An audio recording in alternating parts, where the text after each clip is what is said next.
Students, welcome to my class Royal Academy. आज हम लोग क्लास 12 का एक फिजिक्स का टॉपिक देखेंगे स्टूडेंट। एक नया चैप्टर हम लोग स्टार्ट करने जा रहे हैं, चैप्टर 7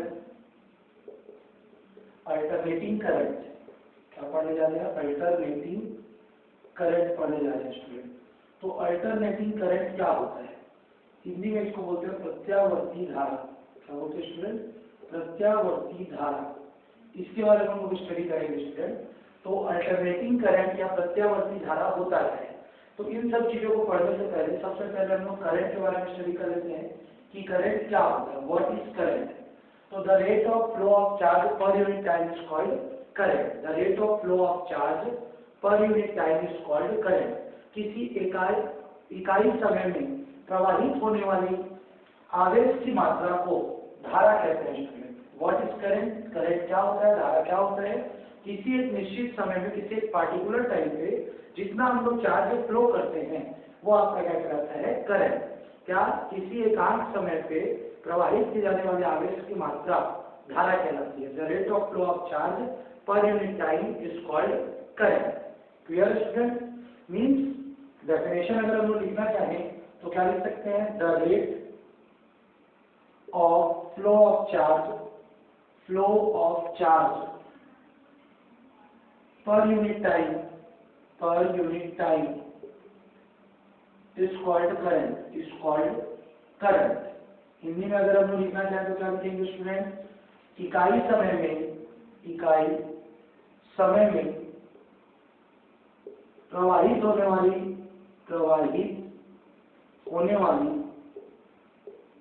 आवेश की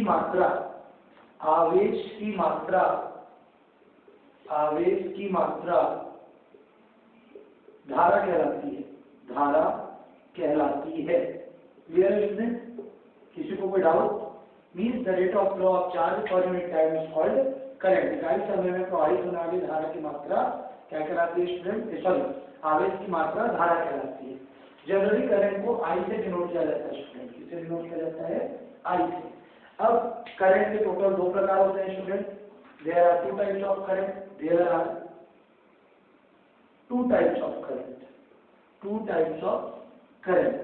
धारा के टोटल दो प्रकार होते हैं स्टूडेंट। धारा के अगर हम लोग प्रकार देखते हैं तो धारा के टोटल दो प्रकार होते हैं।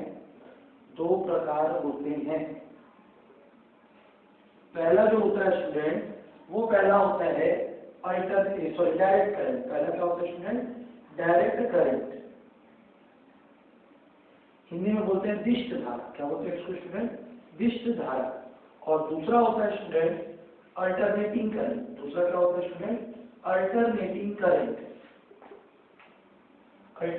करंट, प्रत्यावर्ती धारा। क्या होता है स्टूडेंट? प्रत्यावर्ती धारा। Clear student? तो अभी हमने लिखा there are two types of current. धारा के टोटल दो प्रकार होते हैं स्टूडेंट। एक होता है आपका डायरेक्ट करंट जिसको हम लोग विष्ट धारा बोलते हैं। एक होता है अल्टरनेटिंग करंट जिसको हम लोग क्या बोलते हैं? प्रत्यावर्ती धारा बोलते हैं। अल्टरनेटिंग करंट के नेम को स्टूडेंट मैं ऊपर की तरफ राइट कर देता हूँ। अल्टरनेटिंग करंट के नेम को अगर हम ऊपर की साइड में राइट करते हैं तो अभी मैंने जैसे बताया करंट के टोटल दो टाइप्स होते हैं। पहला क्या होगा? Direct current. दूसरा क्या होगा? Alternating current student. क्लियर?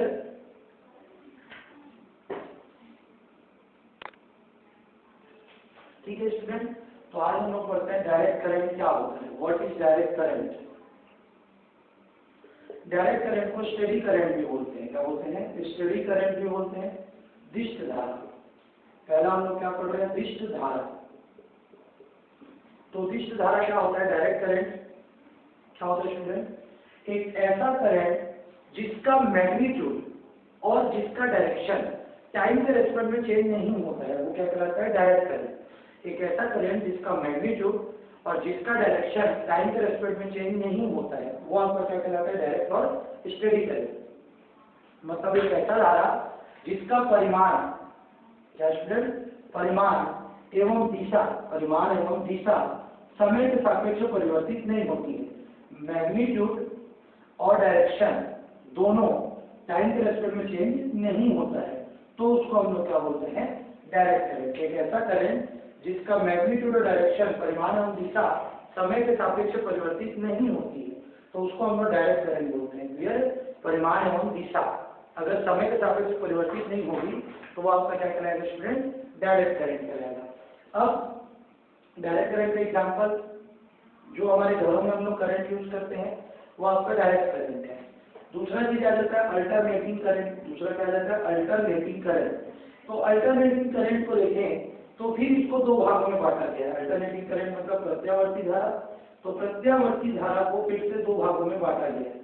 एक क्या होता है एसी करंट या अल्टरनेटिंग करंट होता है, और एक आपका होता है वेरिंग करंट। क्या होता है वेरिंग करंट। एक क्या होगा आपका एसी और प्रत्यावर्ती धारा, एक क्या होगा आपका प्रत्यावर्ती धारा होगा हिंदी में भी, और एक आपका क्या होगा परिवर्ती धारा। क्या होगा स्टूडेंट, परिवर्ती धारा। क्लियर स्टूडेंट, मीन्स एक आपका होगा एसी करंट और एक क्या होगा वेरिंग करंट। फिर से मैंने बोला कि अल्टरनेटिंग करंट को कितने भागों में बांटा गया है, दो भागों में बांटा गया है, प्रत्यावर्ती धारा और परिवर्ती धारा। तो अल्टरनेटिंग करंट क्या होता है, व्हाट इज प्रत्यावर्ती धारा। तो प्रत्यावर्ती धारा से हम समझते हैं एक ऐसा करंट जिसका मैग्नीट्यूड और डायरेक्शन दोनों टाइम के रेस्पेक्ट में चेंज होता है, जिसका मैग्नीट्यूड और डायरेक्शन दोनों टाइम के रेस्पेक्ट में चेंज होता है, वो आपका क्या कहलाएगा अल्टरनेटिंग करंट। क्लियर, जिसकी परिमाण एवं दिशा दोनों समय के सापेक्ष परिवर्तित होती है उसको हम लोग प्रत्यावर्ती धारा कहते हैं। मीन्स एक ऐसी धारा जिसकी परिमाण एवं दिशा दोनों समय के सापेक्ष परिवर्तित होती है उसको हम लोग बोलते हैं प्रत्यावर्ती धारा। और एक ऐसा करंट जिसका सिर्फ मैग्नीट्यूड चेंज होता है बट डायरेक्शन चेंज नहीं होता, वो आपका क्या कहलाएगा परिवर्ती धारा। ठीक, एक ऐसा धारा जिसमें सिर्फ परिमाण परिवर्तित होता है परंतु दिशा में कोई परिवर्तन नहीं होता समय के सापेक्ष, तो आपका क्या कहलाता है परिवर्ती धारा। मीन्स एक ऐसा करंट जिसका सिर्फ क्या चेंज होगा, मैग्नीट्यूड चेंज होगा लेकिन डायरेक्शन चेंज नहीं होगा, तो वो आपका क्या कहलाएगा varying current. Definition, the current whose magnitude and direction both does not change with respect to time is called direct current। क्या एक ऐसी धारा जिसमें परिमाण एवं दिशा दोनों नियत रहती है, समय के सापेक्ष परिवर्तित नहीं होती है, तो वो दिष्ट धारा कहलाता है। प्रत्यावर्ती धारा AC current, the current whose magnitude and direction both changes with respect to time is called alternating current। एक ऐसी धारा जिसकी परिमाण एवं दिशा दोनों समय के सापेक्ष परिवर्तित होती है उसे प्रत्यावर्ती धारा कहते हैं। And the current whose only magnitude changes but there is no change in direction with respect to time is called varying current। एक ऐसी धारा जिसके केवल परिमाण में परिवर्तन होता है परंतु दिशा नियत रहती है, वो आपका क्या कहलाता है परिवर्ती धारा कहलाता है स्टूडेंट। ओके स्टूडेंट, तो हम लोग अब नेक्स्ट टॉपिक देखते हैं।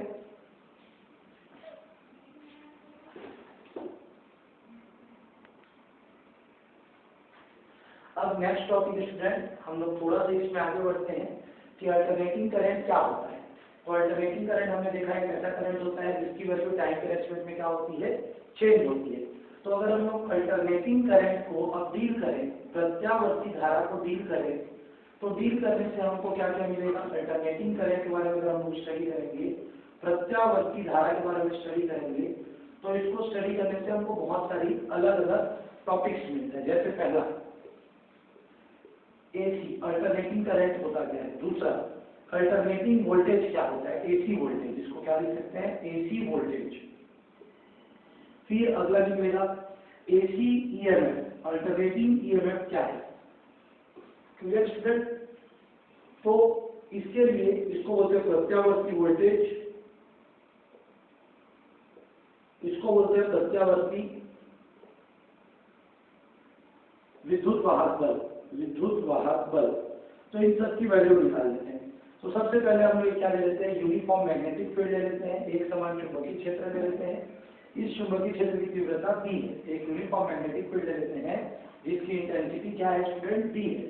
ठीक, इस B इंटेंसिटी वाले में हम लोग एक कॉइल को रख देते हैं। किसको रख देते हैं, एक कॉइल को रख देते हैं, और कॉइल को रखने के बाद जब इसको B वाले इंटेंसिटी में हम लोग रोटेट करते हैं, मतलब एक कॉइल ले लेते हैं, उसको हम लोग एक मैग्नेटिक फील्ड B में रख देते हैं, और मैग्नेटिक फील्ड B में रखने के बाद उसको घुमाते हैं।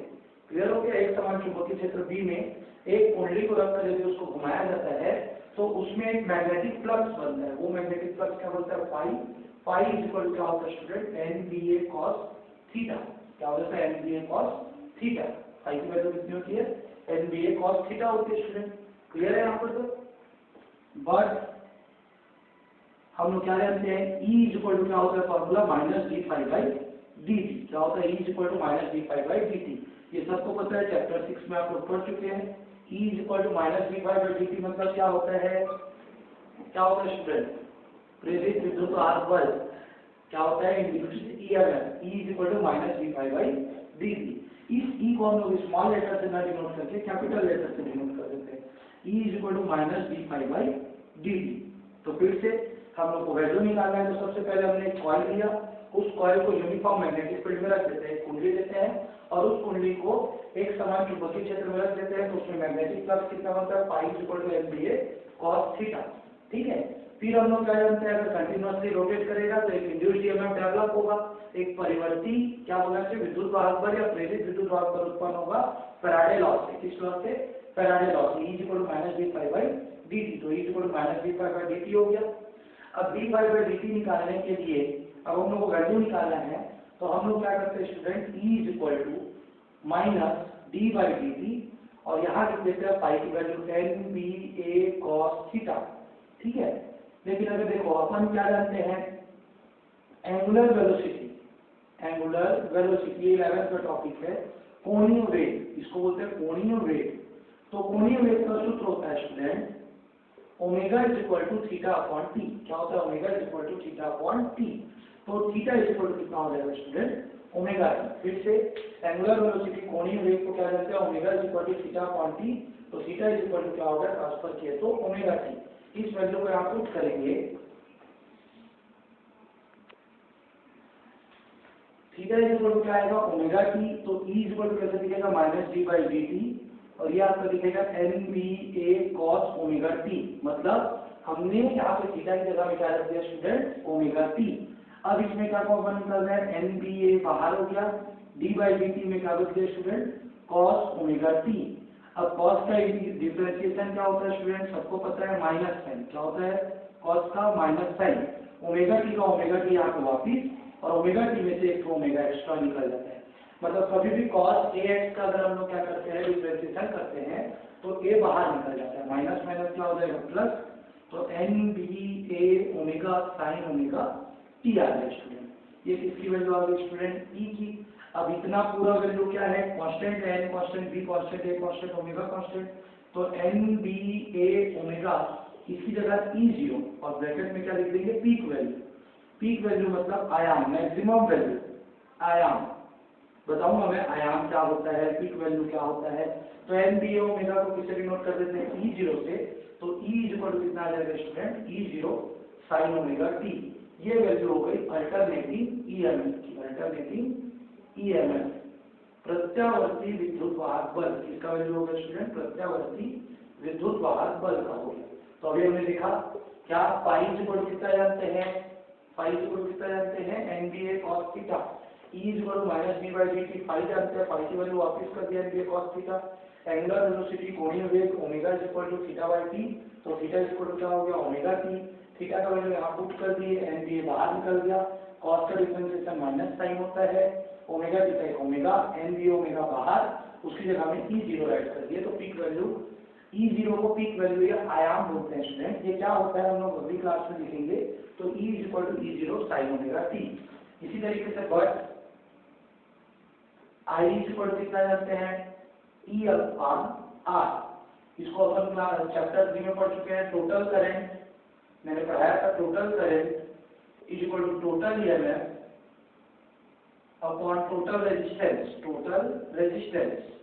हिंदी में क्या पढ़ते हैं इसको स्टूडेंट, कुल धारा बराबर कुल विद्युत वाहक बल, कुल विद्युत वाहक बल बटे कुल प्रतिरोध। क्या पढ़ते हैं, कुल प्रतिरोध।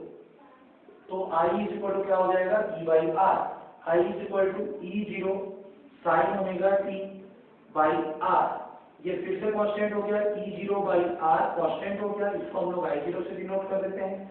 जब इसको I0 से डिनोट करेंगे स्टूडेंट, तो ये I इज इक्वल टू क्या दिखेगा आपका, I0 साइन ओमेगा टी। इसका मतलब क्या है, ये इसकी वैल्यू हो गई करंट की, या अल्टरनेटिंग करंट की वैल्यू हो गई। अल्टरनेटिंग ईएमएफ कितना आया, E बराबर E0 साइन ओमेगा टी, और अल्टरनेटिंग करंट कितना आएगा, प्रत्यावर्ती धारा का मान कितना हो गया, I is equal to I0 sine omega T आ गया स्टूडेंट।